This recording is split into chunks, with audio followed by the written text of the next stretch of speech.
fellow investigators, and welcome back to our video podcast, Into the Darkness, where my friends and I play the Call of Cthulhu role-playing game. I'm your host, Tom Rayleigh. A quote from Edgar Allan Poe. Once upon a midnight... Oh, no, that's the wrong one. The boundaries which divide life from death are at best shadowy and vague. Who shall say where the one ends and where the other begins? Our campaign is Horror on the Orient Express, and this is episode 70. Oh my God. That's at least 140 hours we've played so far. I am your game master, and Jeff Wilkins will be giving the recap. We are at last in the heart of our story. The players are ready. Let's begin our journey into the darkness. Jeff? Thanks, Tom. Our last episode started off with our group finally arriving in Constantinople. What we're assuming is the final leg of our long journey. This is the location where we're supposed to destroy the cursed statue known as the Sedevkar Simulacrum. We have one firm clue in that we're supposed to destroy the statue at a location where it was created, which is called the Shunned Mosque. The problem is, we have no idea where the mosque is located. We're also in search of the final scrolls, which will provide us with the instructions we need to destroy the statue. Again, we have no idea where to search for them. As we disembark from the train and attempt to gather our belongings, only to find that several of the pieces of the statue and some of our luggage is missing. We're moving about the bustling train station and the chaos of the people, and the porter tells us not to worry, that this sort of thing happens on a daily occasion. He has dispatched others to find our missing pieces and tells us that when we find them, he will have them brought to our hotel. With not much else that we could do, we head to the hotel. Once we settle in, thankfully, our luggage does arrive. Everything other than a few trinkets is accounted for. We toss around ideas on where best to store the statue pieces now that we've arrived. We don't trust anyone, but it's impractical for us to constantly lug these pieces around 24/7. We finally agree that we will trust the hotel security to hold and guard the pieces for us. That night we have a shared dream and a vague meaning where we see a man who appears to be either beckoning us or maybe he's warning us. We think we might recognize him, but it's unclear. The next morning, we awake, and during breakfast, we catch a glimpse of a newspaper article about a rash of missing children, 15 in total. Of course, we suspect that the skinless cult. The police think that there's a connection to Greece and a possible child slavery ring. We finally get underway, and we are advised by the hotel concierge that a good place to find a translator would be the bazaar, and that we should look for a scribe. So off we go. We arrive at the bazaar, and soon we catch sight of 4 large men walking towards us in the crowd with a determined look on their faces. We prepare ourselves for a fight, but at the last minute, they push past us and intimidate a young man, who just so happens to be a scribe. He offers us his services, and despite the unusual circumstances of our meeting, we decide to trust him and hire him. His name was Feya. Having acquired a translator, we next head to the university library, where we arrive around 10 a.m. First, we try to find the listing of mosques, which we do, but there's literally hundreds, and it seems like we're searching for a needle in a haystack. We continue searching, and we do find a mention of a historical event in 1204, where it mentions Sedevkar, but it's ever so brief and just says that he was a bad scholar and that he disappeared in 1204. It seems as though we've hit a brick wall. That brings us up to date.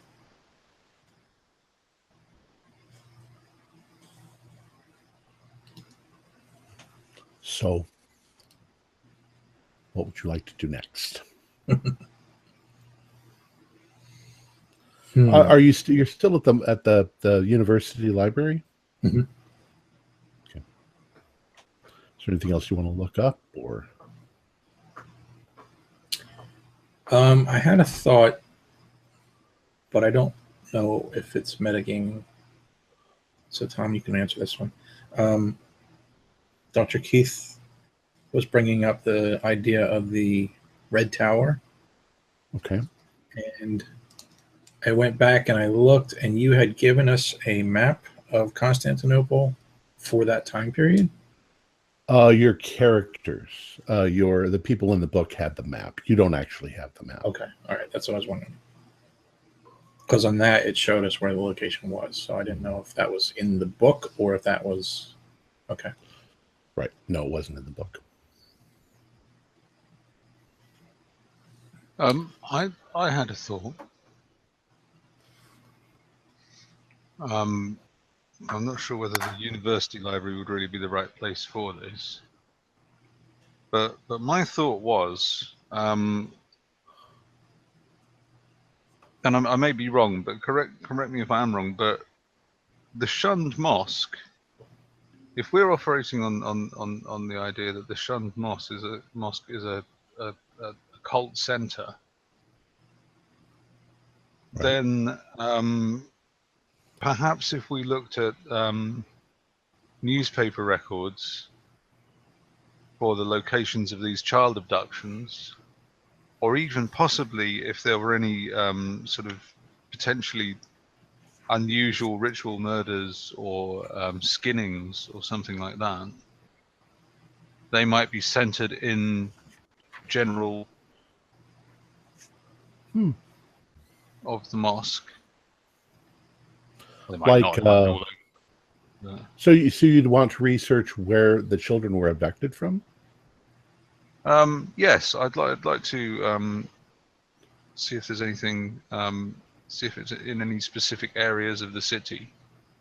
Okay. Or if there are any specific areas of the city that are perhaps Now realize, of course, notorious for crime or something. Realize that Constantinople is larger even than Rome, so it was the capital of the empire. So it's huge. It's not like if there's crime all over the place, and if there's missing there must people, be like a bad bit. Okay. Well, yeah, I mean, you could see if you can find that. I'm sure like you probably wouldn't find it. Or some sort. Good to say too. Along those same lines, I would like to cross research to see if the missing children have any sort of connection. If they come from the same area, their parents knew each other, like that sort of thing. Well, it's not stuff that Or you're going to was it find at the library. Through newspapers or something like that. I would they would speak to the. So through there are two newspapers in Istanbul, Constantinople. One is the Orient and the other one's the Tannin. They're both in Turkish, so you'll need Fayer to help you do that research. What do you want Fayer to look for? Well, let's start off with Dr. Keith's idea.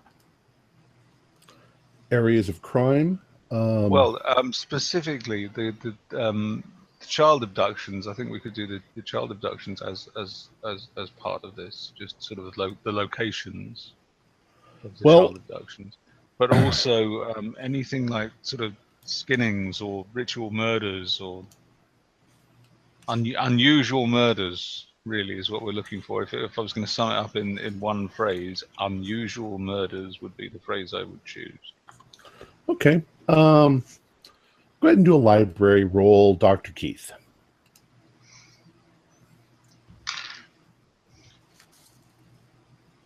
Oh dear. I think I've just got thrown out of the library. I just rolled 100. Well, I've forgotten how to read. Your line of research is basically looking through newspaper articles to see if you can find references for the missing children. You find say 5 references. Only 2 of them say where the children are missing from. A couple of them might mention areas of the city, but there's nothing specific to be found in the newspapers.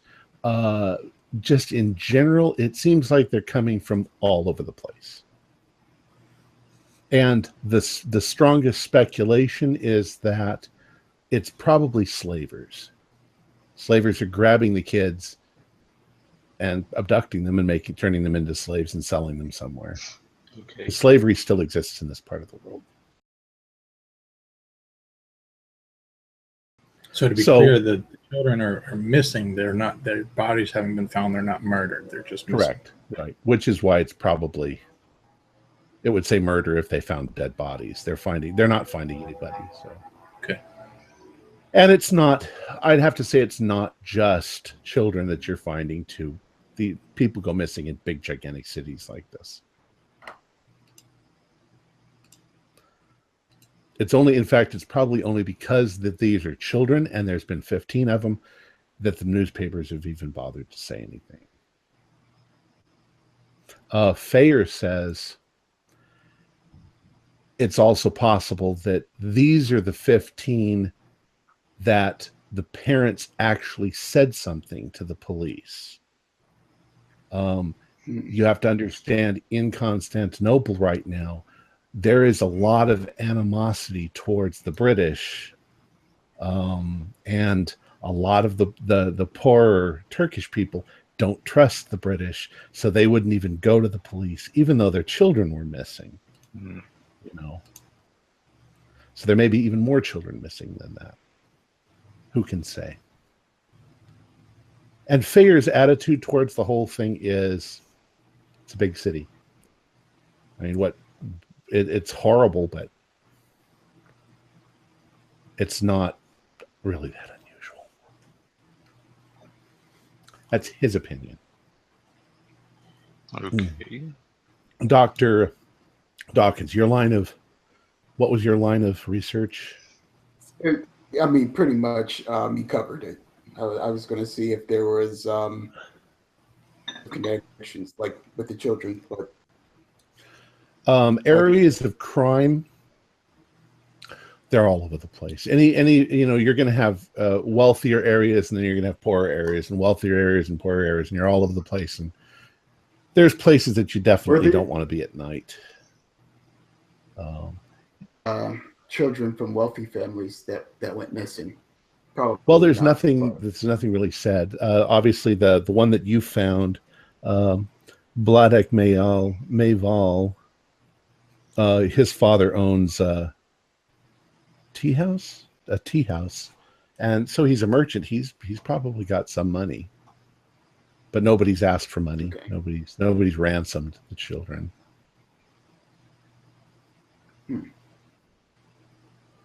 And it also it does seem like most of the people abducted are Turkish or Turkish blends, if you will. And there's not that many, well, except for the British. British are more wealthy, so they're probably in wealthier neighborhoods, and it's easier to abduct children from poorer neighborhoods.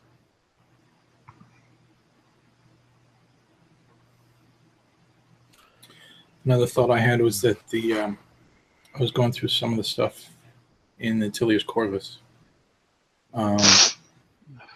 There was one part where I don't know if you guys remember, but we went down into that pit. There was cistern? a large giant. I think it was it a cistern, or was it described as a pit where we went down a ramp? I think. Oh, in the mountains. You're talking about this. Yeah, in the mountains, I think it was. Mm-hmm. And I just wondered if maybe, because that was kind of their headquarters, I wondered if maybe if it was still their headquarters. Now that's in Lydia. It's not even in this part of the country. I thought. Oh, It was in the mountains, near a little village up in the hills. Yeah, we were given the 3 village names. Right, but that was miles and miles from here. That you had to cross the sea and like part of the Mediterranean, I think. In that story, it was Lydia. I'll show it to you on that maybe. Continue, and I'll find it real quick. show you where it is in relationship to where you are. What if we were to start talking to religious people? Because oftentimes the statue and Sedefkar have been referred to as satanic. I wonder if maybe... I feel like we've tried to look into like occult bookshops and that never led us anywhere. But I wonder if we talk to like a local church or something like that where... I don't know. It's reasonable to assume, isn't it, that local imams would, if yeah, because that raises an interesting thing, because if it's a shunned mosque, Mhm. then it's going to be shunned by the local Muslim community, particularly by local imams. So they're the ones doing the shunning, so they'd know where it is. That's kind of what I was thinking. Unless it doesn't exist, and then we're really in trouble. Or unless they simply don't know it by the appellation the shunned mosque. Yeah. But I just was trying to put together the whole religious aspect of it, as far as that, you know, if it's bad and evil, then the people that might know that are the people that are trying to protect their parish or their believers. That's a very good idea. But then again, how do you bring that up? Oh, let's go to the church. Oh, hello. Can you tell us about the evil cult leader in your neighborhood? Like, which mosques do you not go to, and why? I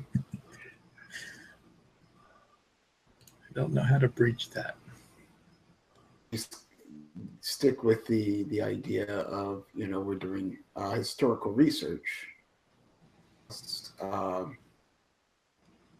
In text, speaking of this shunned mosque, we were trying to locate it and in the right direction.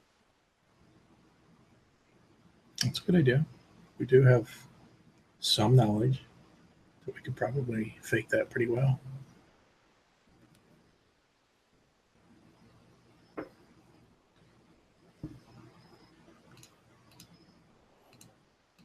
And as far as the scrolls go, I mean, I don't think we have any clues or leads for that, do we?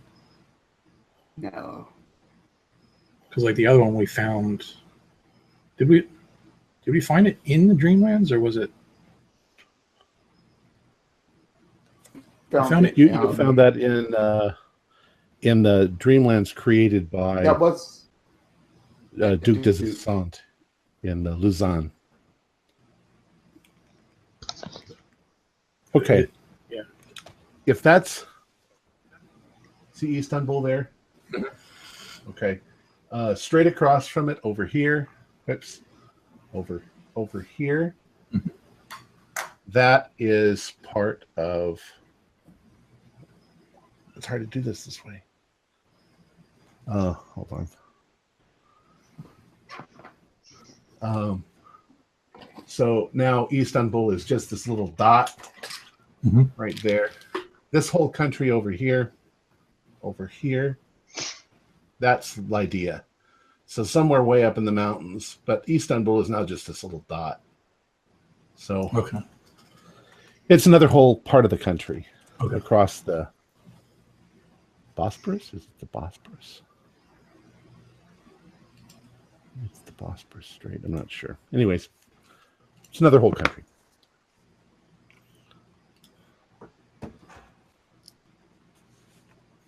What were you guys just talking about? I thought I was listening. The church religious lead. Oh, yeah, talking to religious leaders. Well, there's plenty of them. Imams, Muslim imams. There's also Christian. This is kind of technically the center of Greek Orthodox Church, although they're kind of imprisoned here.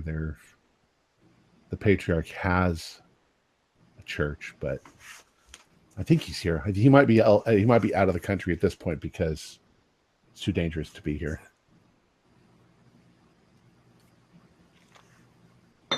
But you're going to find 99% Muslim.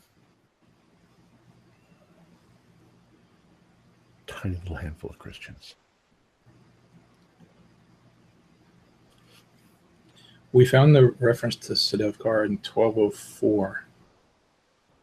The Crusades, yes. The Fourth Crusade.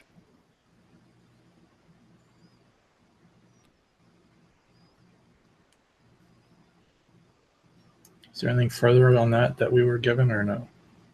Well, you probably know more than the average person or the average book here because you've read the Dark Crusade, the L'Immagine del Diavolo, which was all about that crusade. You're saying I'm getting the two confused. The L'Immagine Diavolo and the book from Tilius Corvus. Right. Are they two different things? Oh, yeah. L'Immagine del Diavolo is set in 1204. Those were the knights of the knights that were sent by Baldwin to stop the plague that was going on across the sea in Lydia. Tilius Corvus was about the Fortunis the Mighty Falcons, and they were in 321 or so, just before Constantinople was inaugurated as the capital of the empire. So almost 1,000 years different, 900 years difference between the two.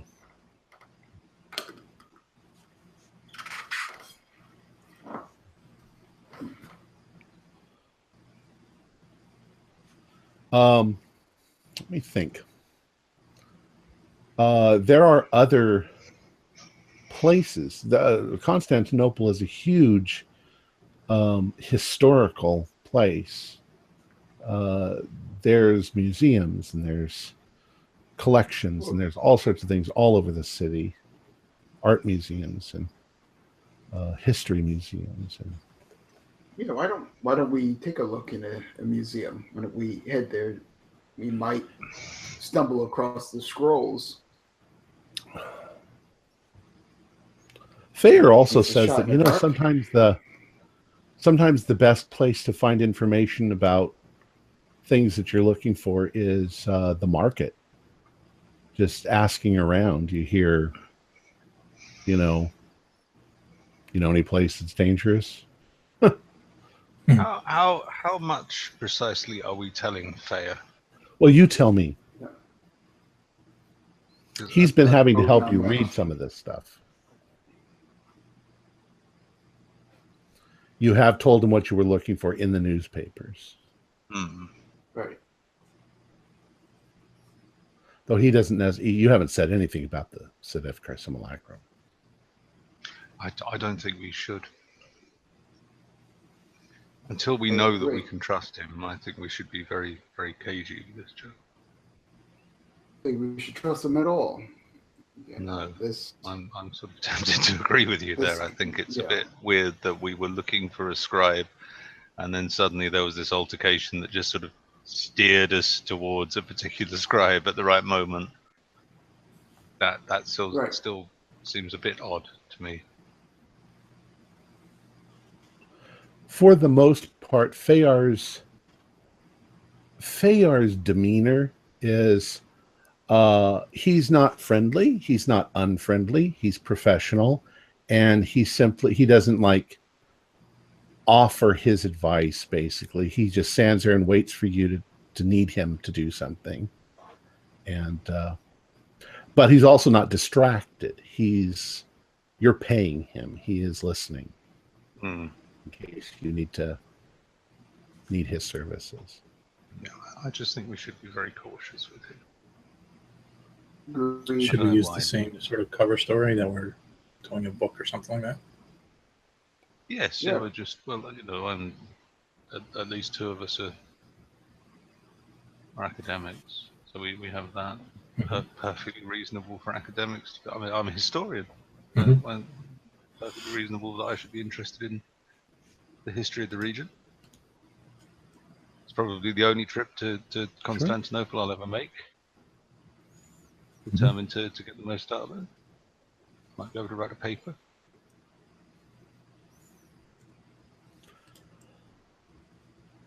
Yes, I think we should. It's like a busman's holiday, as far as fare is concerned. We're on a working holiday.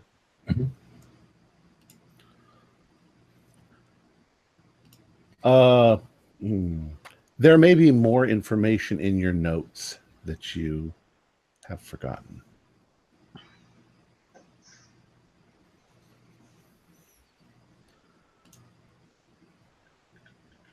My notes are about 991 pages. We'll make it into a book afterwards. The Adventures of Frank. All right. Well, go ahead and do a spot hidden. I'm not a spot hidden. An idea roll, Frank, since you've got the 900 pages of stuff. 38 is almost a heart. Okay, so I'll almost give you a good answer. I do believe that somewhere in your notes was mentioned the Top Copy Museum,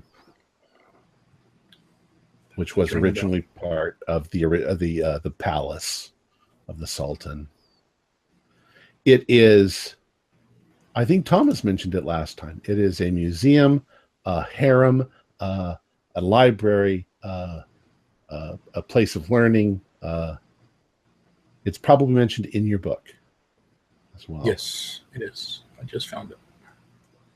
Ancient Topkapi Palace is now a museum. Founded in 1892 under the able direction of Hamdi Bey, the palace has become a treasure house of the historic and priceless. The nearby archaeological museums were founded in 1836. The Museum of the Janissaries in 1726.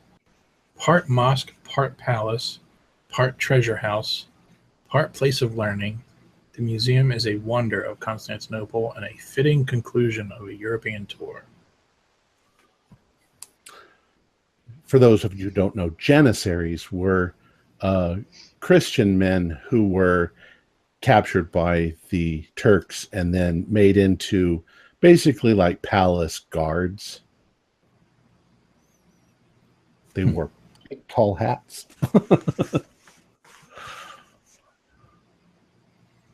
Well, that seems like a good place to look. Yeah. I say we head over there. Yeah. Is that on our map? It should be. We are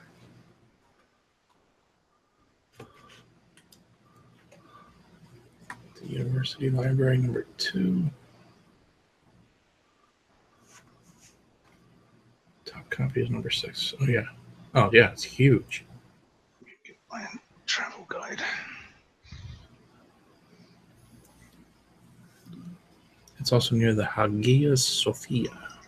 Hagia Sophia, yeah. That's the big. That was the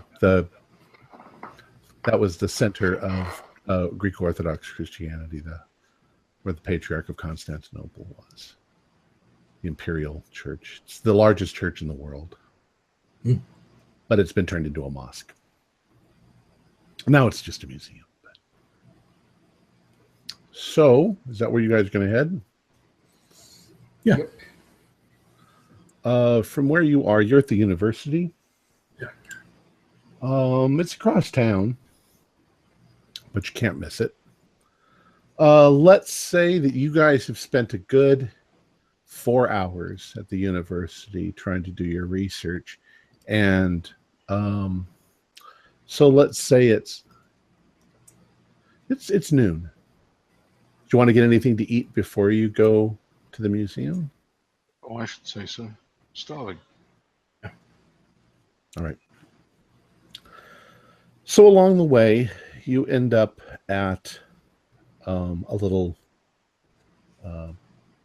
cafe. They serve you some interesting Turkish food. You find it tasty.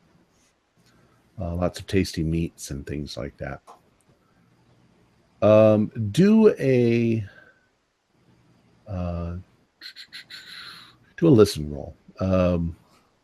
All of you.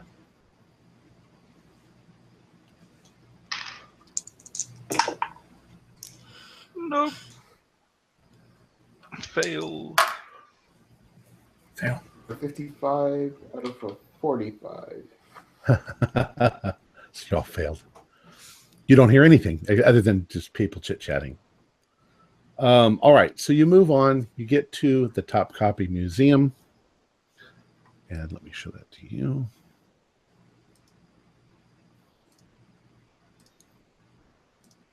One of my collages.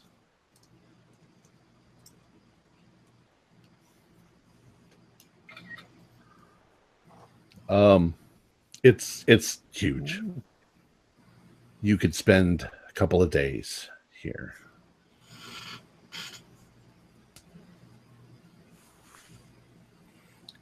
So you go in, and what are you going to do?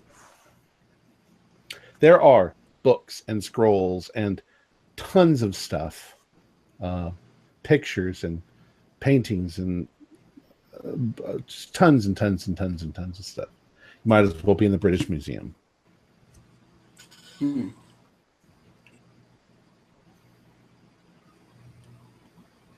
Let's have a look around. It's by, I guess, era.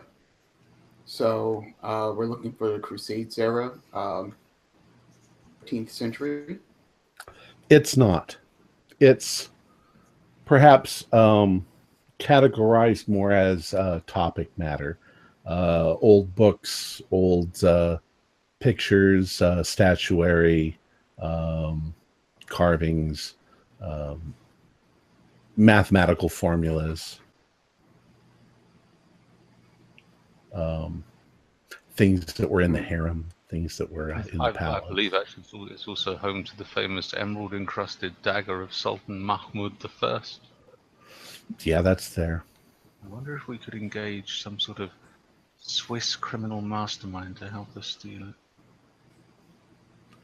The Pink Panther is also there in a room with sitting there in the middle. Oh. That's where that music was coming from.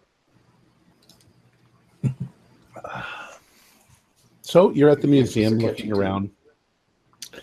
You don't even know really what you're looking for. I mean, you know what you're looking for, but you don't know what you're looking for. What if we start with the obvious of statuary? Yeah. See if there's any mention of a strange occult statue. I don't know. I'm trying to visualize how you are finding information. Maybe a statue has a little card on it next to it, telling you what it's about. But you would literally have to walk through the whole museum reading every single card to see if you could find anything. If you're going to just look at the cards. That would take you years.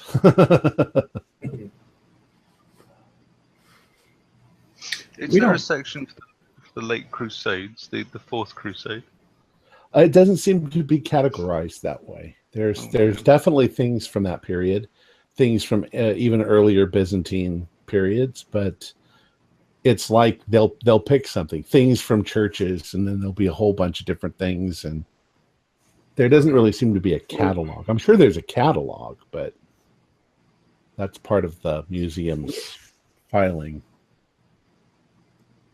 An idea of what the scroll looks like. I mean, based off the one that we have. So why not something like that? Go ahead and do a spot hidden. You're looking for something that's made out of human skin? Or something that resembles that. Something similar. It seems reasonable that if Sedef that if Sedevkar put the one scroll on human skin, and the other ones are probably also on human skin.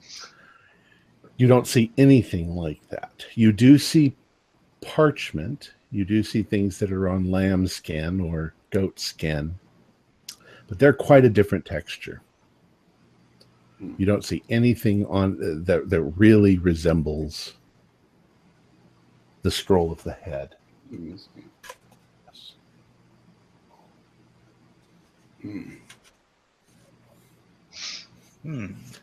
So I'm going to say you spend at least 2 hours then, since you're just walking around, unless you want to do something else. Yeah, I knew it wasn't going to be that easy. Let's see.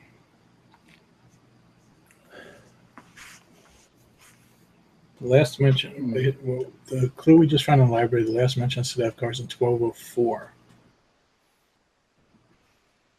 Mm-hmm. That's because they killed him in 1204. They killed him? Or Yeah. Remember, you guys, he was in front of the big, gigantic piece of skin with glowing light, and the knights killed him. They cut his head off, or whatever they did. So, I'm kind of, if this is cheating, tell me, but what if we were to look for a map in 1204? A map? A map of Constantinople in 1204. It's the Crusades. There may be a few primitive maps from that period, maybe that were drawn by Baldwin's people, but they are not very detailed. They basically show where the palace is, where some of the main details are, but they're definitely not, it's not like cartography back then. And a lot of them are stylized. You know, it's just a shape, and then it's got little buildings and little guards, little knights fighting on the edges, but there's no solid map. Monsters be here. Yeah. Do a spot hidden for me.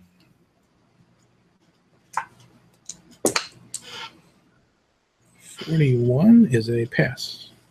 Okay. You do find one map that's got a picture of a little dragon on it at one point, but no explanation for what the dragon is. You wonder if, and it does look like it's near a cistern. You wonder if it has anything to do with the dragon in the cistern, but there's nothing significant about the picture other than that, the map.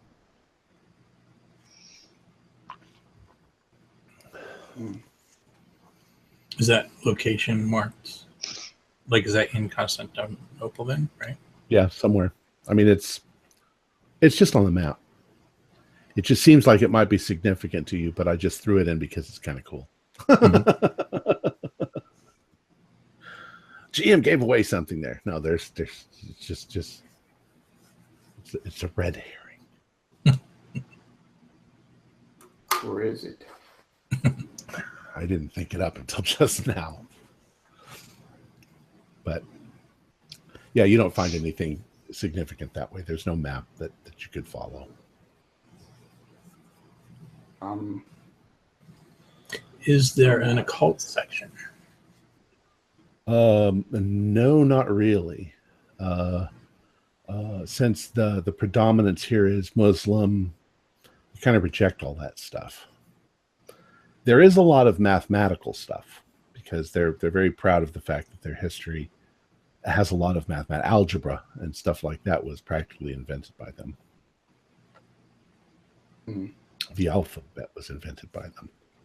The zero was invented by them.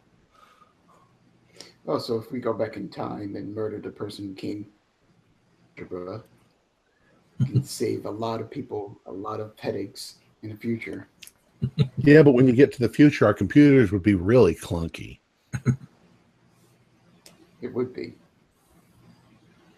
But And Einstein's theory of relativity wouldn't look anything like EM equals MC squared.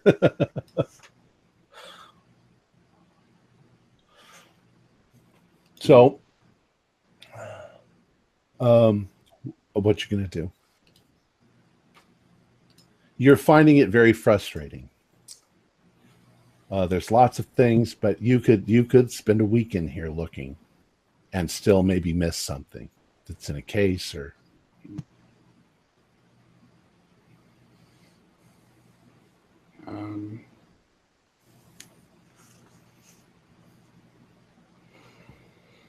I think we just need to talk to somebody who knows the area better than we do. Yeah. Yes. We're trying to avoid talking to too many people, but do it one way or the other. So.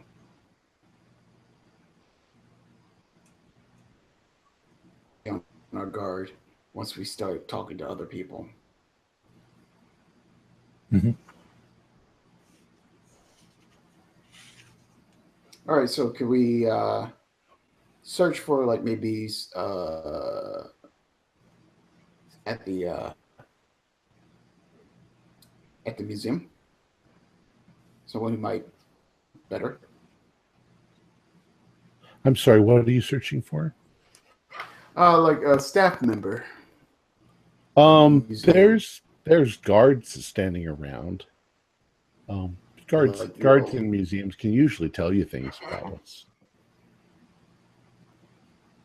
So let's say there's one standing there. Let's ask. Yes, can I help you? Question. Frank, since he's the mouthpiece of the. I'm just going to blurt it out. Have you ever heard of the Shunned Mosque? Shunned Mosque? It means nothing to me. No.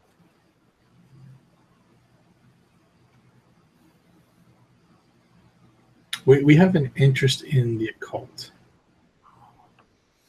Where would one go to find out about the occult?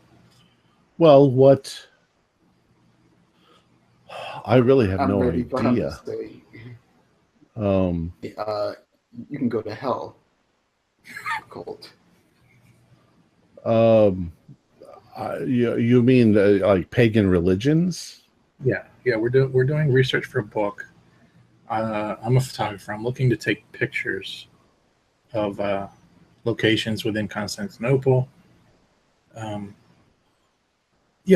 look creepy. That would make good photographs for a book about the occult. No, I don't think there's anything like that here.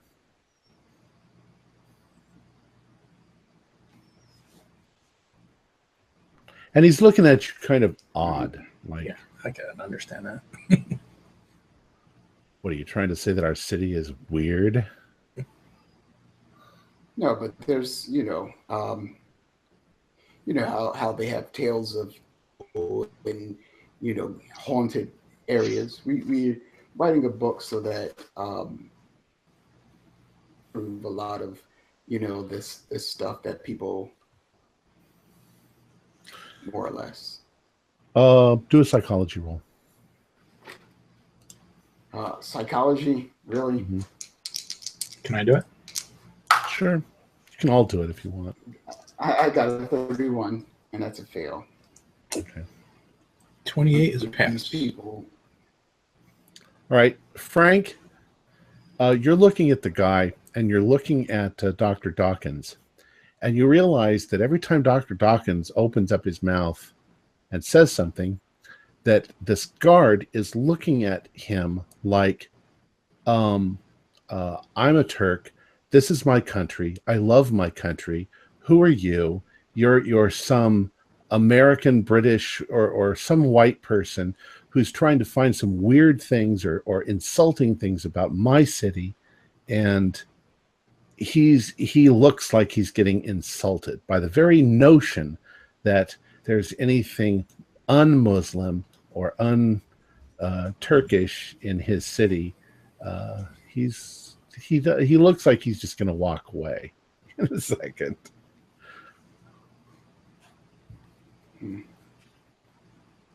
We come all the way to This is the reason why I Constantinople. don't talk. Come all the way to Constantinople and we find a Trump supporter.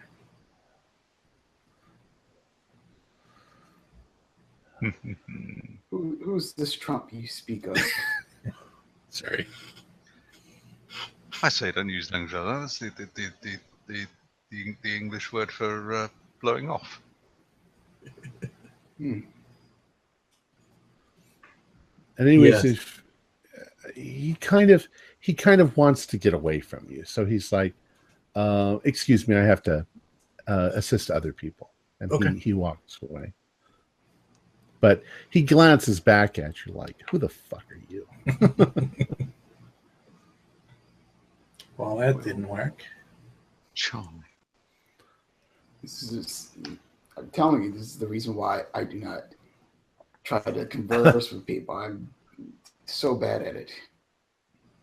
I don't think that was a reflection on you. I think that was our line of questioning. Okay, let's see. What else do we got? Well, I guess what I was trying to get across to him was trying to write a book that will not be in a bad light, but this negativity by all this weird. Well, I guess imagine that came across as. I guess that came across as your country is weird and we're trying to exploit that. Imagine, if you will, for a moment, that in modern day, you went to Salem, Massachusetts, and you said, "Where's the Witch Museum?" They'd say, "It's right over there. You can't miss it. It looks like a big old haunted house on purpose." Then say, go back to 1609 and say, "Hey, where's the witch house?" And they'd be like, "What are you suggesting?" They'd probably put you on trial and burn you at the stake for even saying the word. These people are deeply religious in Constantinople, and they're proud of their city, but the suggestion that there's bad things here. Who are you? Why are you saying this? maybe if we were to find an intersection on the Venn diagram betwixt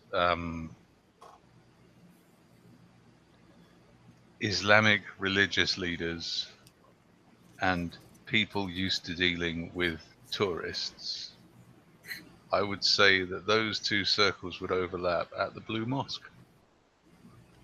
Probably. We could potentially find some sort of helpful soul at the Blue Mosque. So let's give it a look. Right now we're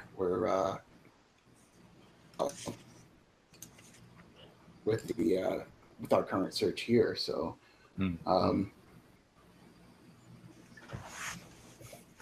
could we perhaps just talk to them about the large number of wonderful mosques in their city, and then at some stage just drop in, are there any mosques we shouldn't go to? Just in case. Well, why don't might work. why don't we find one of the nicest and go in there, and I mean offensive in a way, but we go in there, we comment on the beauty of it. We let them know that we're whatever, but like we ask, and we start asking questions about their religion. We can move that into a direction of, well, are there any mosques that we should stay away from?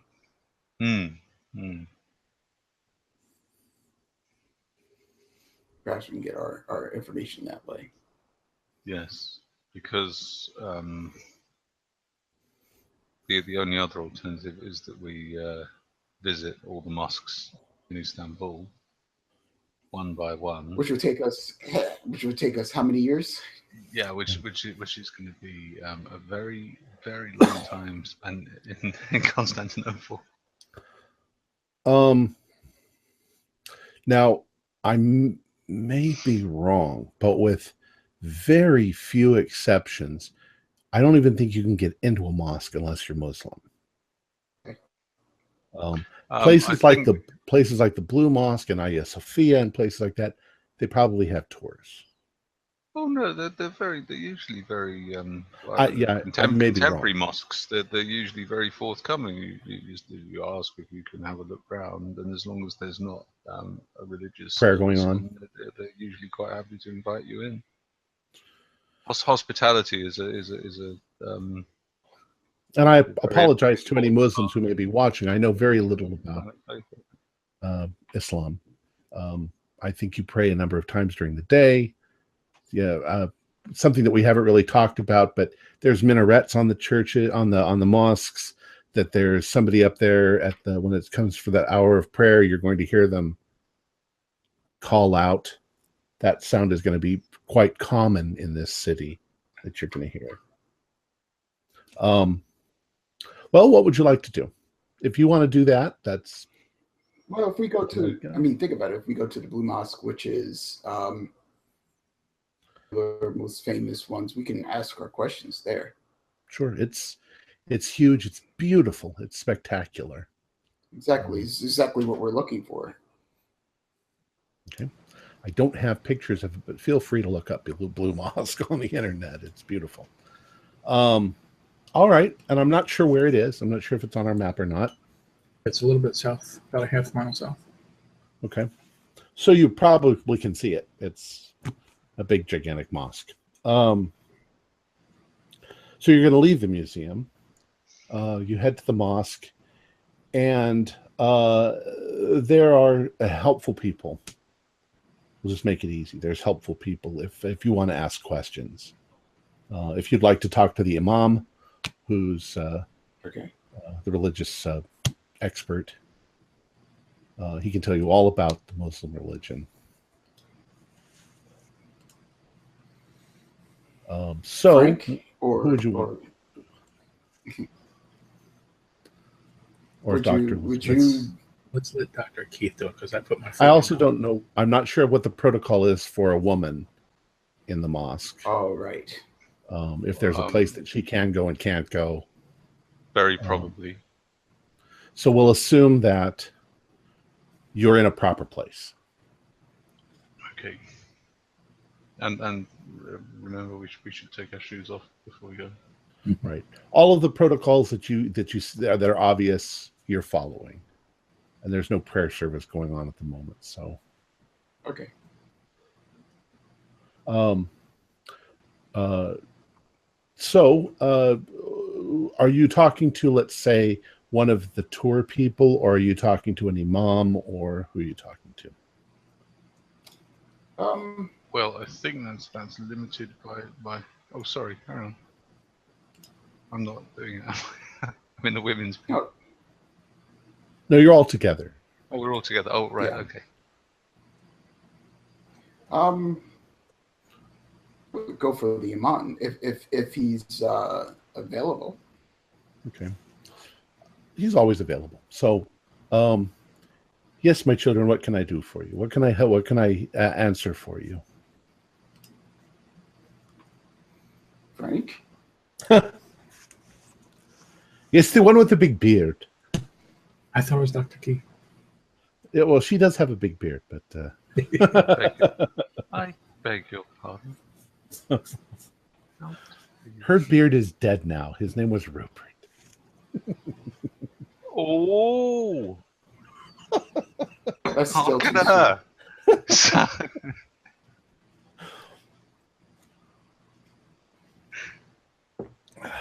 Too soon. What can I do to answer your questions? Well, go ahead. No, I'm just. Am I doing this, or because I'm not sure what I'm doing? Yeah, sure. You can go ahead. I'll let you guys discuss them. Since you guys have been traveling at certain points, you guys have discussed what you want to ask. So if you still want to discuss what you want to ask before you ask it, then go ahead. Basically, Frank, you'll do the talking, but we're basically going to start off by complimenting the beauty of the mosque, Beautiful. on how long it's been here and everything like that, and asking a little bit more about the religion. We'll try to move the conversation, mosques that in the city that we should, if there are any. We'll make this easy. What are you trying to find out from this person? Well, we're trying to find out about the shunned mosque. All right. Where it is, and possibly, if we can, why it's shunned. Well, Right. what you go ahead and do I don't know what roll. Let's do a luck roll. For all of us. Yeah, go ahead.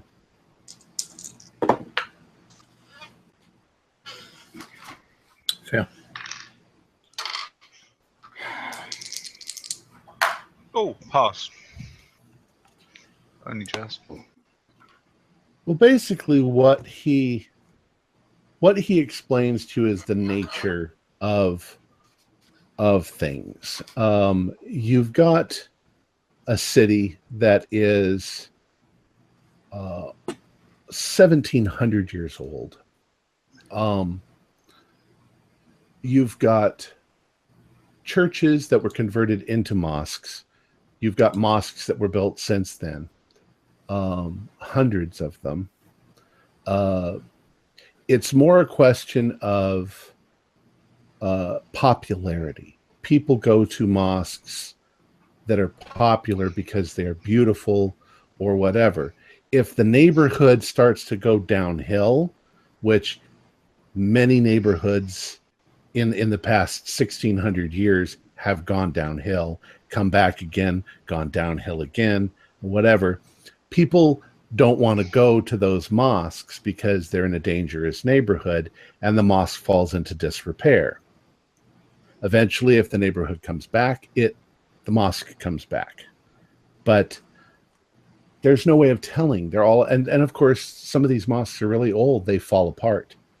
They get damaged by earthquakes or whatever. If you're looking for a particular mosque, it's going to be tricky. Well,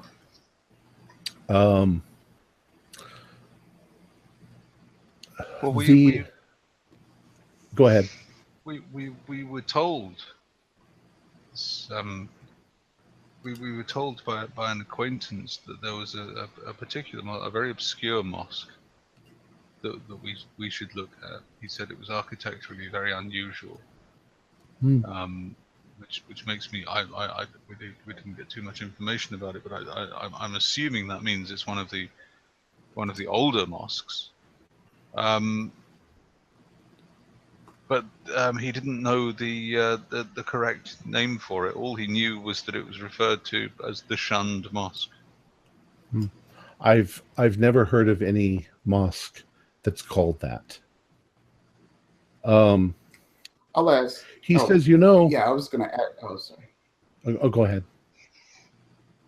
No, I was going to ask is in their religion, in the Muslim religion, would there be any sort of time where the imam would actually shun a mosque? Like perhaps,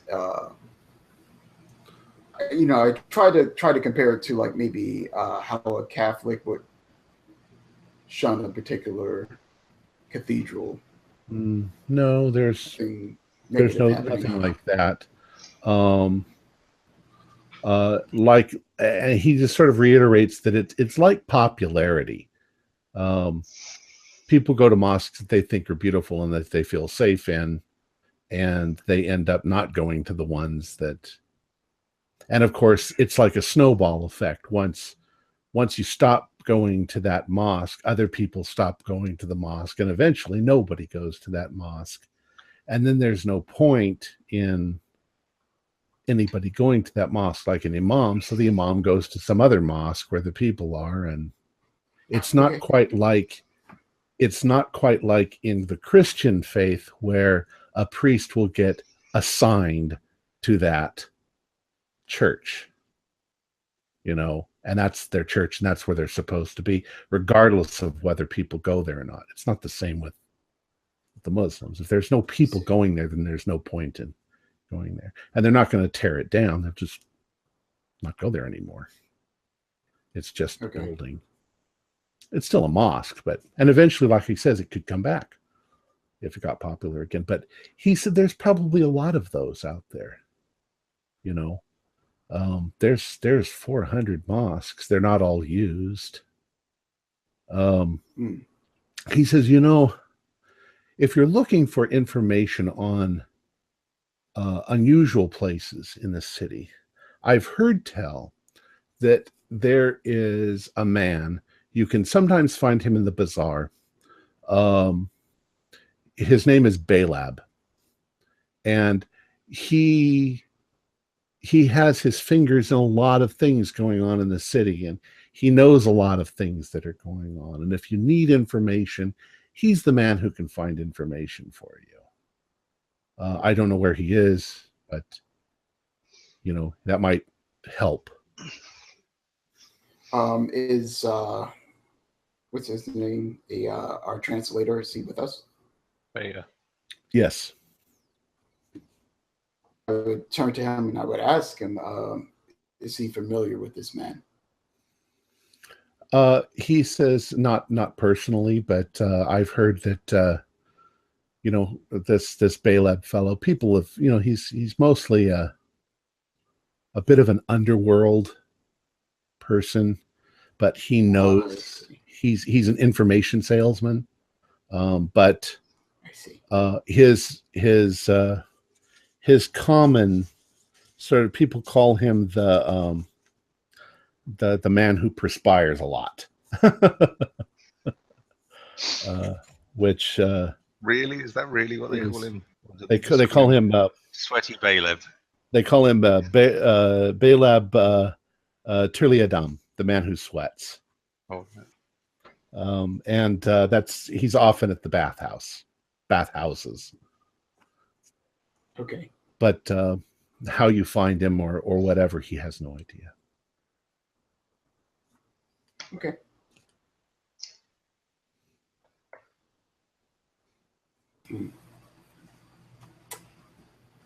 Oh.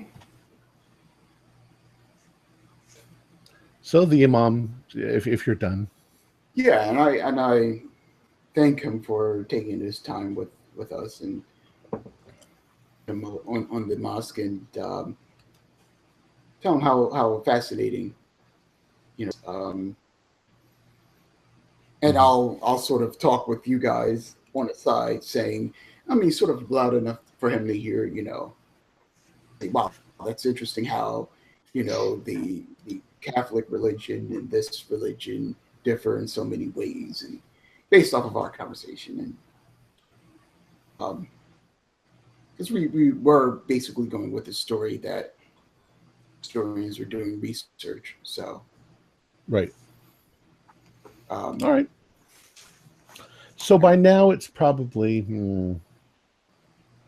6 o'clock in the evening. The sun's going down. Okay. It's getting cold. It is winter. All right. Is there a way for us to contact our translator? I'm forgetting his name. Fayer. Yeah, Fayer is here. Fayer. Is there a way for us to contact him? Because we might be turning in. I don't know what the rest. If you need him, he will show up at your hotel tomorrow morning first thing. Okay. Ready to work. So are you going to let him go for the evening then? Are we say that we in for the evening? Okay. And he expects you to pay him each day, so you pay him what he's owed, and he leaves. Yeah. Okay. Yeah. And he will be there at what time do you want him to be there in the morning? What time does the sun come up? Well, it's winter. Sure. I So mean, what, right like now, around- let's say I said it was 6 o'clock. The sun's probably not completely down yet, but the city is dark because you got lots of buildings. So it's on the horizon. It's probably going to be 6 or 7 before the sun comes up tomorrow. Let's say 8 o'clock in the morning. He's Okay. welcome to break fast with us He'll be there. if he wants. Oh, no. I mean, and it's on us. I mean, He understands that, Guys, but he's not. He doesn't seem very social with you. It's just he's doing a job. it's understandable. But I forgive me. It's just I have so much work with so many different people. I would prefer it if we just remain completely professional. oh, it's fine. Say that breakfast is the most important meal of the day. Okay. You'd be surprised in the Mediterranean. Very few people eat breakfast. Right. Breakfast is a piece of maybe a little piece of bread and a couple of olives, and it's not that important to most of them, I think. I was when I was in Greece, I went into a place and asked for eggs, and they were like, "What?"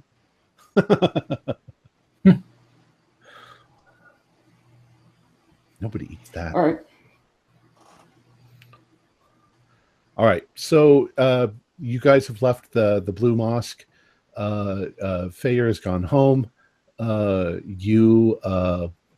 would you like to do this evening, or do you want to pick it up the next day? Well, let's quickly discuss what we've learned today. Okay. Figure out what our next move should be tomorrow. Like we're gonna see this sweaty man. So I don't know. I feel totally uncomfortable with all of this. As GM for just a moment, I said this to Jeff before we started playing, but I should have just said it to everybody. This is very much a sandbox. You guys could go wherever you want. The story is not linear, so I'm not going to answer questions until you get there, I'm not going to try to push you in directions. I want you to just explore. Okay. But I asked you to. Is there anything that we're missing? Any other avenues of before we meet up with?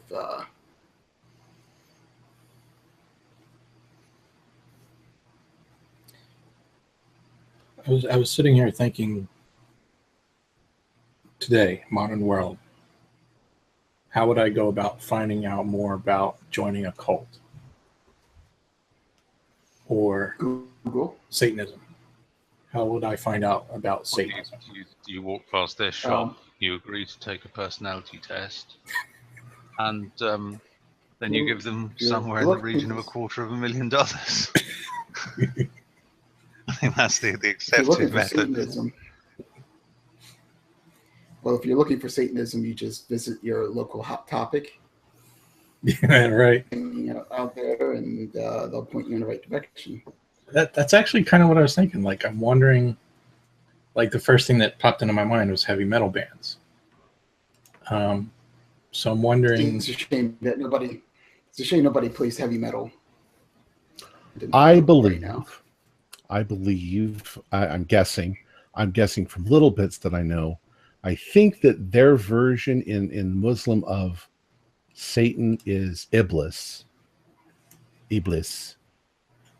and Shaitan or something. that's possible too, Shaitan. But I think that this is the kind of place where they stone people to death in the 1920s. Still In the 20s, really? Yeah. So Even in the I'd be 20s. careful of those sort of things that you'd bring up in, if they thought you were a devil worshiper, they'd probably stone you to death and ask questions later. It's Not still stoned either. This is still a land where there's slavery and stoning and public executions and Okay. Yeah, we're kind of witnessing the whole slavery thing with the. it's what the British were trying to stop, but it's still. And I'm not saying that the Turks were behind that. It's they probably didn't like it either, but it was just a fact of life in the 1920s. It had been going on for 1,000 years. If that's the case, then really the only lead we have then that we know of is that we know that the Red Tower was formerly a center of cult activity. So if we were to do some research into the Red Tower and find if we could find out any mention of it or where it was, that might link to something else connected with it. I'm not sure whether that's where we want to go, but it might lead us in the right direction of some other information that could point us towards where we want to go. Well, that.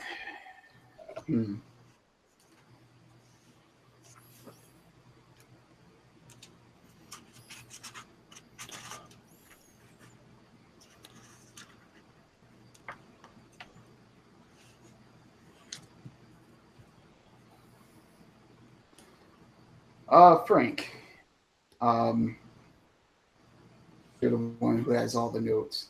When we read through the image of the devil, butcher that name, but end of the story, I know that they took this dagger here, and was wondering what else did they have? They had the dagger, a few other items. The phenolic. No. Well, you've seen the two that are mentioned in the two main ones that are mentioned in the L'Immagine del Diavolo are the Mem Sahis and the Sedefkar Simulacrum. There are other things, obviously, that were taken as spoils, most of which you have seen when you were in Vinkovci. Yeah, I was that the knights were carrying something that was wrapped up. I'm trying to remember what it was, though. Something that they took not to.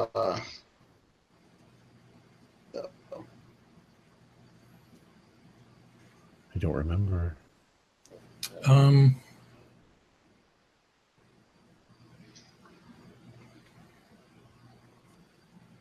Package in St. Mokius Church. That was right. The scroll. Yeah. They looked for a scroll that told them where. Yes, where.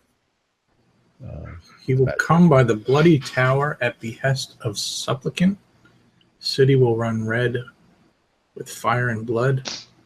3 parchment pieces tied with a ribbon used to locate the Sedefkar Simulacrum. Oh, the bloody tower, not the red tower, the bloody tower. It was red. And then there's an odd egg-shaped oblong piece of clay sealed with wax. We never opened it. Right. That's what I was thinking.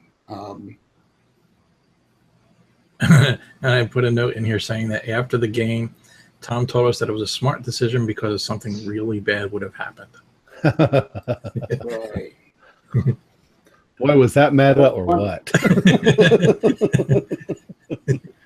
But I'm wondering whatever happened to those items. Yeah, I don't remember. That was 700 years ago. Yeah.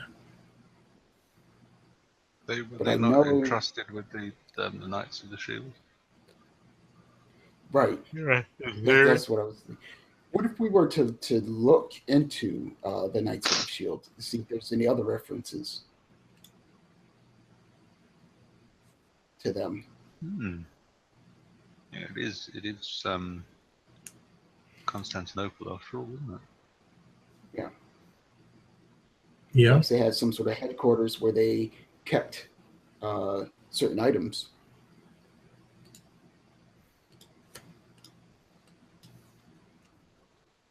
Worth a go.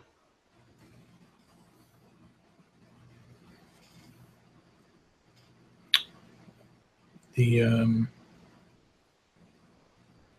I wrote down Boniface, which I think was the other leader. Yes, Right, where? Boniface was And he was kind of, was it Baldwin, right? Baldwin was the other. right. Baldwin and Boniface.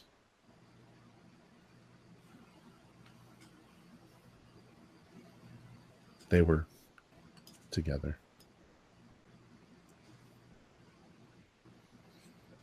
That's just history. If you want to read that stuff, that's all there. I'm just going to read some of my random. Random notes. Romardi was a knight who was also searching for the cursed armor, Mhm. commanding the cult of the unburdened flesh, possibly their leader. So Romardi is a name we might.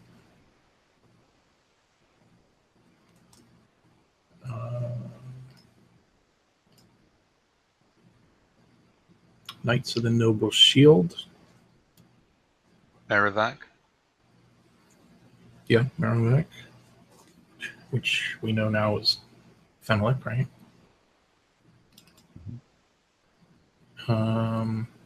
Also, do we still have Smite's journal?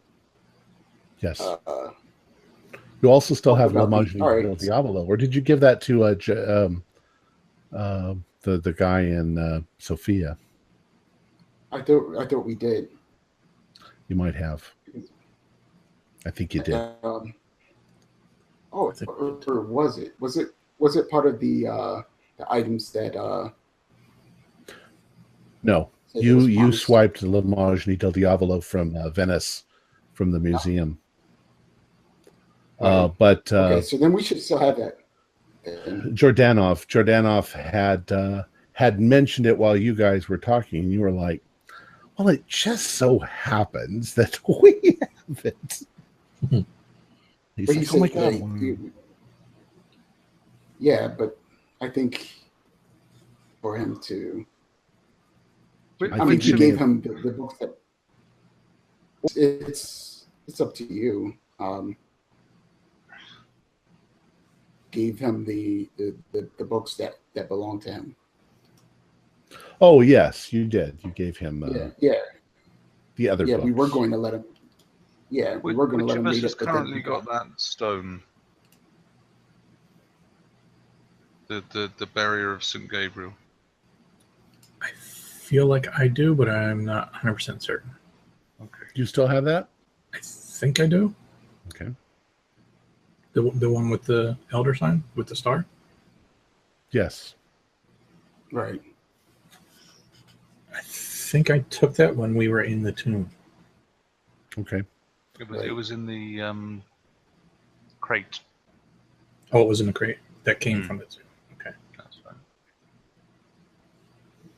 You can confirm that if you want, but yeah, you can still have that. Let's see.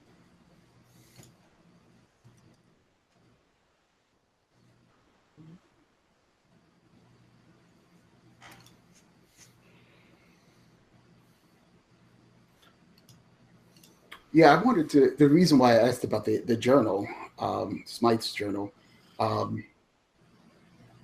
members of the Blue Rose, Mm-hmm. trying to pinpoint where they ended up and where they faced that.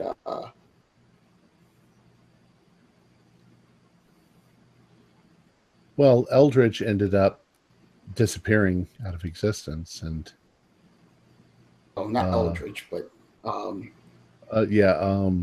Captain Leonard. Was it Captain Leonard? Captain Leonard Leo something. He disappeared. The lady went insane, and Frank's character took care of her for 20 years and then hung himself. Right. The question I was having is, where did they have their altercation?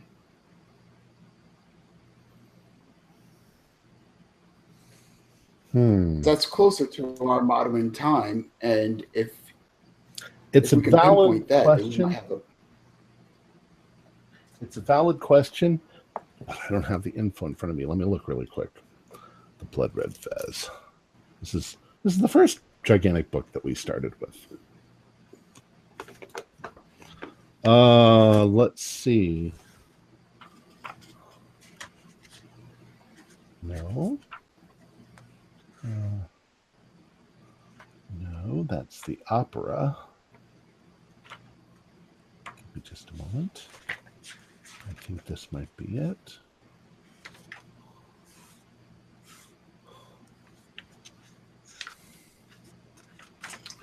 The last place, the place where you guys actually stopped the incursion. Wait, this isn't right. Oh yes, okay. I'm almost there. Was on an island.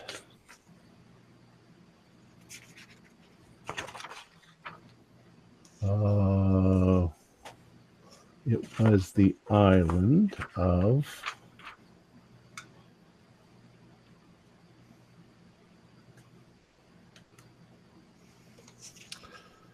there was a Prince Ramazan, that had been exiled to the island, and the woman was going to cut his throat and summon something horrible. The Prince's islands are called Kizil Adalar by the Turks. They lie 12 miles south of Constantinople in the Sea of Marmara.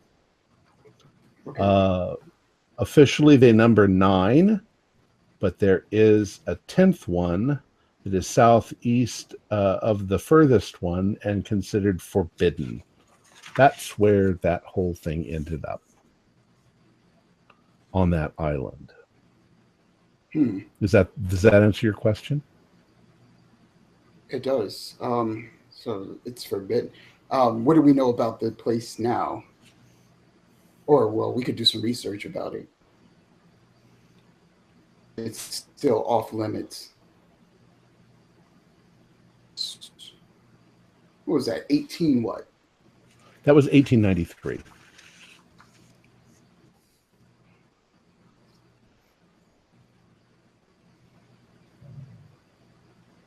So it wasn't that long ago. I'm wondering if it's still considered forbidden.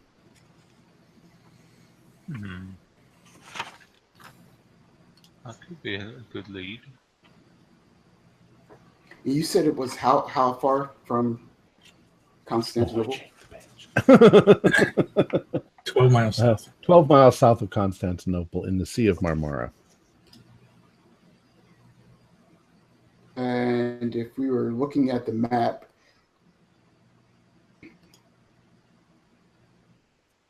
well, we don't have a physical map, but based on some descriptions, where would the Blood Red Tower?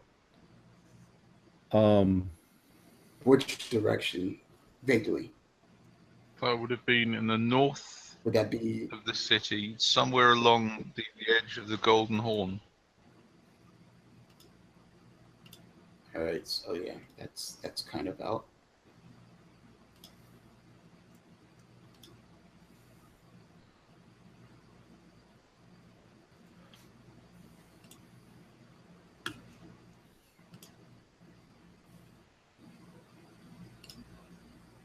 Do we know of, well, I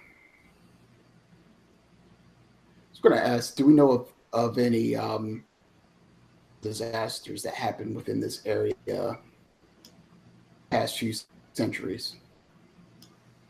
Something that might change the landscape up a bit. No, not really. I don't know if they're subject to earthquakes or storms. I'm sure there's all sorts of little things like that, but nothing that really changed the geography. Most of the city is pretty much the same from. Go ahead and do a, let's see. You're asking the questions, Dr. Dawkins, so go ahead and do an idea roll. This will be for your memory. 5 out of 8. Very good. All right. As you recall, in the journal of the people that went in the what's his name's journal, Professor Smythe's journal in 1893, that when the people arrived, when the characters arrived in Constantinople, they actually visited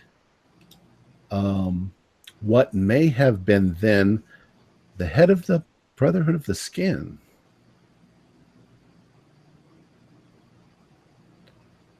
Because they were looking for information on.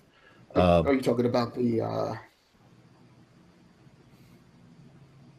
They visited. They split the party. One party went to talk to the Frenchman, and the other one went to talk to the head of this cult, the heavyset guy, because they were looking for the new leader of the Blood Red Fez cult, who had been a member of this other cult. Right. They had met with the leader of this other cult. Right. Yeah, I remember that. And it did location in the journal.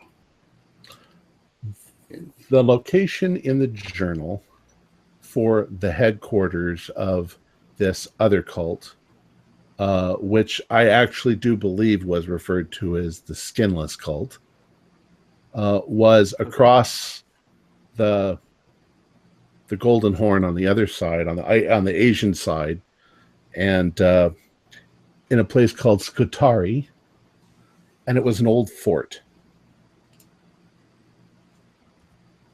Is it still there? Possibly. So I'll bring that up to Tabby, to you guys. Maybe that's a place that we should look into as well. Give me the short version of that again. Just recap that, because I was kind of reading at the same time. I was catching drips and drabs. In the journal about the Blood Red Fez, the main characters had found information about the cult of the Blood Red Fez, because the guy who was the leader of the Blood Red Fez had been a member of the Skinless Cult.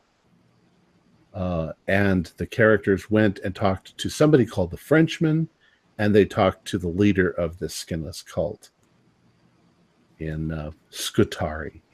Right. The Frenchman was the heavyset guy. I remember now. And he was the one who was extremely opulent. Everything was over the top opulent.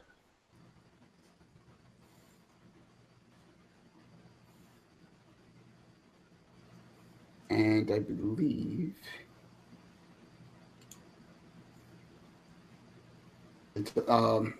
Matilda went to talk to the Frenchman. Yes. If I'm not mistaken. And then went to talk to what guy. But I'm just trying to remember. And this was, what, 30 years ago? We have a possible location. Others might be. Mm-hmm. And then we had Now- that strange name of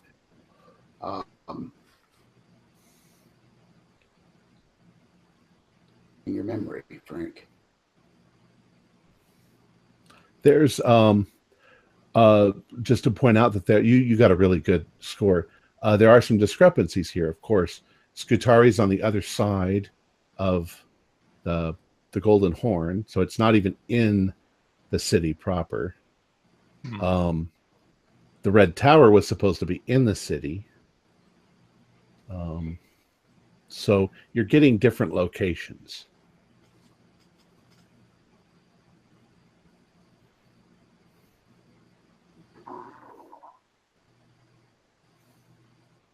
All right.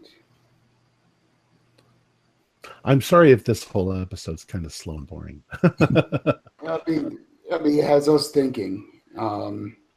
You guys are being careful, and you should be careful.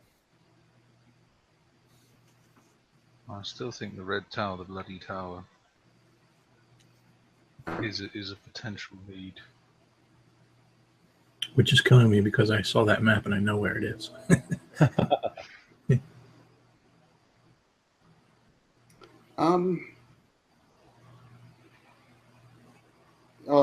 Tomorrow morning, what we should do is return back to the library, to try to pinpoint this specific area. Do want to do another cross reference. I know that with the missing children all over the place, but the two that were names, I want to know if it's somewhere near that area. Be looking into. Okay. You're going to do that tomorrow morning? Yeah. Okay. What time is it now? We'll say 8 o'clock. Oh, let's go grab something to eat for dinner and then turn in early, so we can get an early start. Okay. Let's say just for the fun. Oh, what the hell. I'm like, wait, this is not, I don't remember reading this. It's because I'm in a completely different book now. All the way back at the beginning of our story. This book, I don't want to have to pick this book up.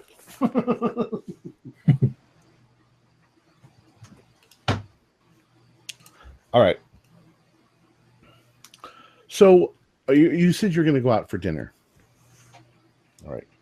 I would like you're going to go out to eat dinner in a place where you sit on the floor and they bring the food out. You sit cross-legged on the floor, belly dancers. It's all very interesting. Go ahead. I will say out of character. There's a Moroccan place here in Philadelphia called the Fez, and it sounds pretty much like what you're explaining here. So, let you know, maybe this place should be called the Fez just to keep us paranoid. Okay, it's the Fez, which everybody's wearing Fezes. Half the population here wears Fezes at this point. One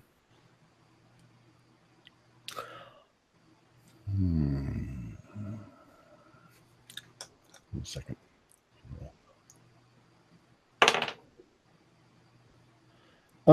Dr. Elizabeth, do a spot hidden roll.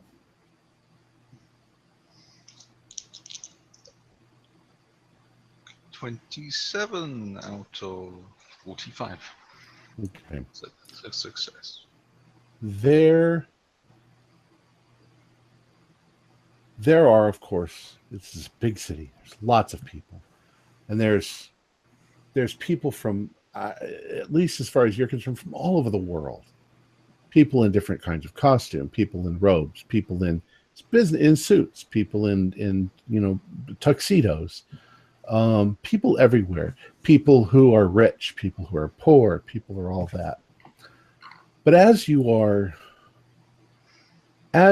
getting ready to go into the restaurant, something kind of sticks in your head that you see. It's kind of in the shadows, and it's over to the side, and there's a lot of people around. But you're pretty sure you see a bear. And it's shadowy. You can't tell for sure if it's a bear, but it sure is hunched over and round and big and hairy like a bear. And about the time you notice it, you notice that there is a gypsy man who has kind of like a leash, and the bear is on the leash. And you realize he's probably some sort of performer, a street performer or whatever. But to see a big, huge bear like that really surprises you. And by then you're sort of hustled by the others into the restaurant because they're hungry. But you see that, and it's like, my God, where are you? What kind of a place is this? Good Lord. Did you not see that? There was a man out there with a bear. Where? On the street? Yes, on the street with a bear on a lead. I think it was. I'll glance out. Bear. It's incredibly cruel the way they door. do that. They strap hot irons to the bear's feet to train them to do that. I've heard. I read that somewhere. I'm sorry, Dr. Dawkins. What did you say? I was going to say when Dr. Elizabeth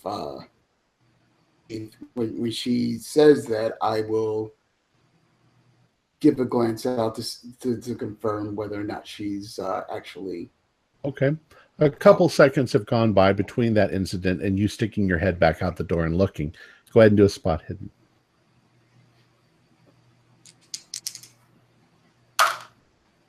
And I believe I failed by 3.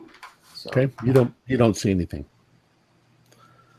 But that doesn't mean that the person didn't go down an alley or walk across or go into some building or somewhere. So I'll come back and people I'll say, out there, I don't see a bear out there. Well, I definitely saw it. I'm not mad, I know when I see a bear.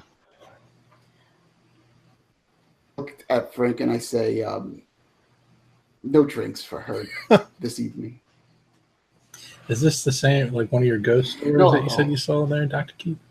There was a man with a bear, like a dancing bear. Oh, no, the bear was dancing. No, it wasn't actually dancing at the time, but I assumed because he was he had a bear on a leash that it was probably a dancing bear. They have those out here, And I guess it wandered off to grab a picnic basket, right?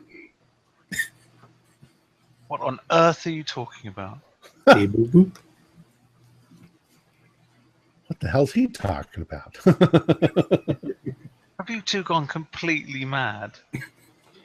Oh, no, we were just playing. I don't know why I even bothered telling you about this bear. It's just... All right. We'll, I need a drink. Yes, it's a long, frustrating day. I need to blow off some steam here. Oh, I don't think there's alcohol in this city. What? I do not believe that the Muslims drink. Not even for the tourists? It's coffee. It's Turkish coffee. I think that, I don't know the answer to that. If the place you had gone to had been British, they might have alcohol, but I don't think they would have alcohol here.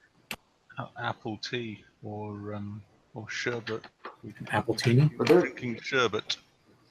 Did you say apple teeny? Is that what? Apple tea. Tea. Chamomile. And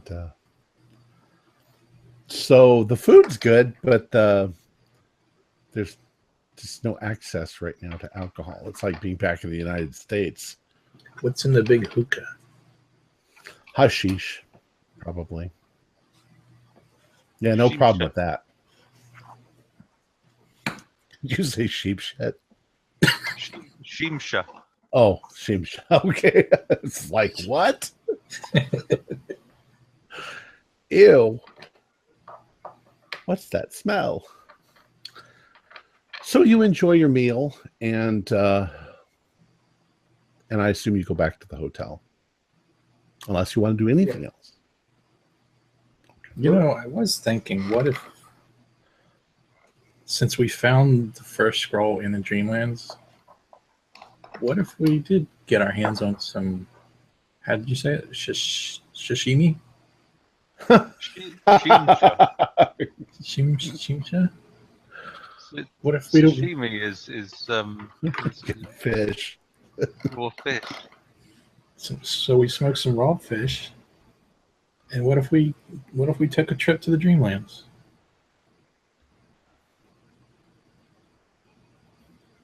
Maybe Henry could help us.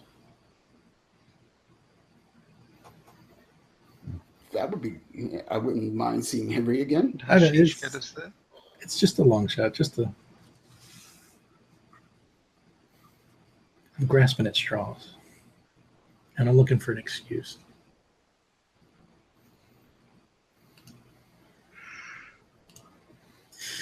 Yeah. Okay.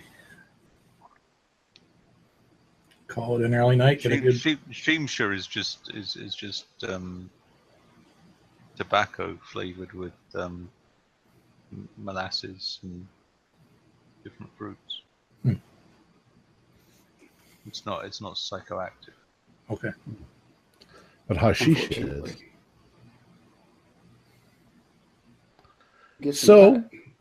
So you end up back at your hotel.